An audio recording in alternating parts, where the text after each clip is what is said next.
Hello, my name is Catherine and I'm the Community Farm Coordinator here at the North Grove, and I'm here to show you around September on the farm. We are going to start with these tomatoes. 2 sets of tomatoes this year. We have an outdoor tomatoes and our greenhouse tomatoes, and actually our outdoor tomatoes actually seem to be a bit happier, and I think that's because they're not in pots, they're just in the soil. Most of the ones we have outside are all these cherry sun gold. They actually just turn bright orange when they're ready rather than red, which means a lot of people don't know that they're ready to go, and they are the sweetest of the tomatoes, the sun golds. So good. Now, because there's lots that have fallen on the ground, we're going to get tons of tomatoes in this area, probably for years to come, because every time a tomato drops on the ground and rots, it's full of seeds, and those seeds are going to grow into little tomatoes.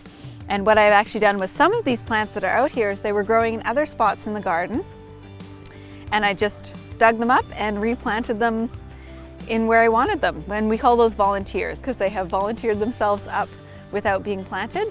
Our asparagus has gotten into its fruiting phase, so you can see these are asparagus berries, and they will turn bright red and they will be full of seeds. So you can plant asparagus by seed.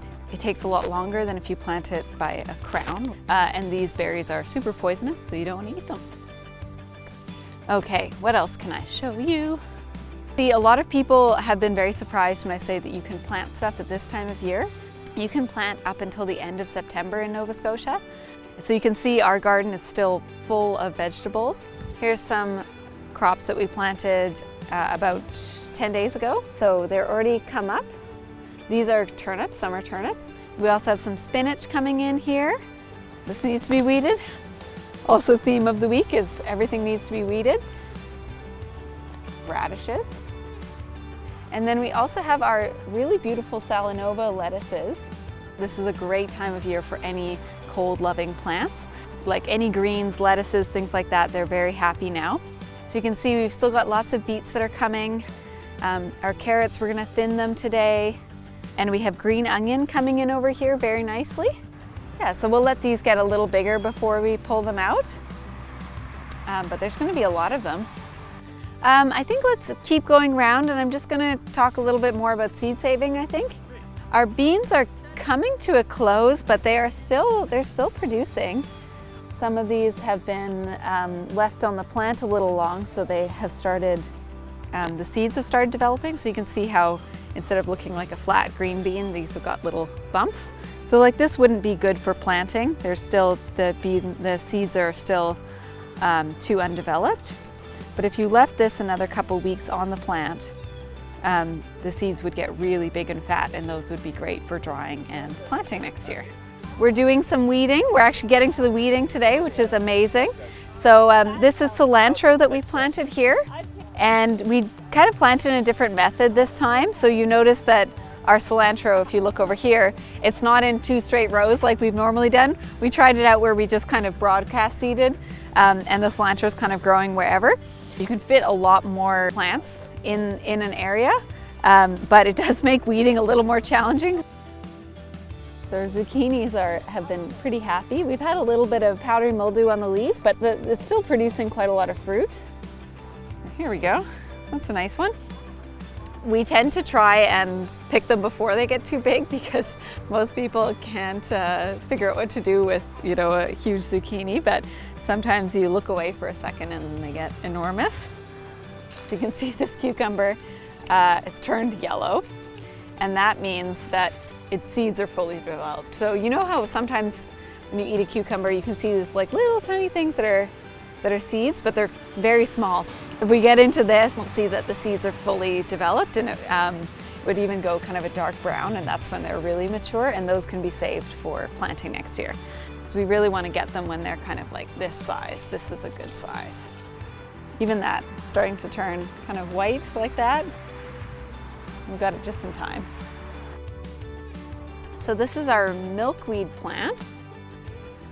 So milkweed is the food for the monarch caterpillars and where monarch butterflies will lay their eggs.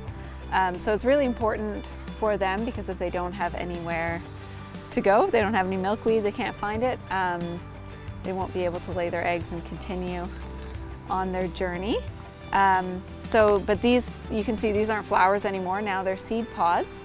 And these will, again, these are still maturing a little bit, but they'll get a bit bigger and they'll get dried out and brown and then crack open and have a whole bunch of seeds. So this one milkweed plant can have thousands and thousands of seeds to be able to start new milkweed plants. And we will probably do that. We will save some of those seeds.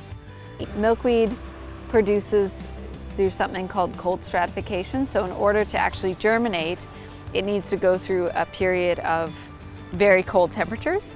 So it's perfect for this climate. So you can plant them now. You can actually plant them just kind of by like even scattering them. Or you can take them inside and save them and then put them in the fridge for a few weeks before you plant them.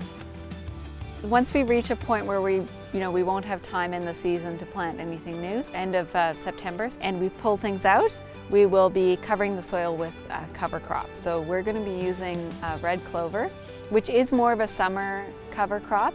It's a nitrogen fixer, but why I choose it is because it's very easy to pull out in the spring. So we'll be able to plant it and then get rid of it without any machinery. Thank you so much for joining me on the September tour of our community farm. I hope we see you again in October when we'll be having a pumpkin patch. We'll also be planting garlic in November. There's always something happening on the farm. So thanks so much for joining me on all of these farm tours.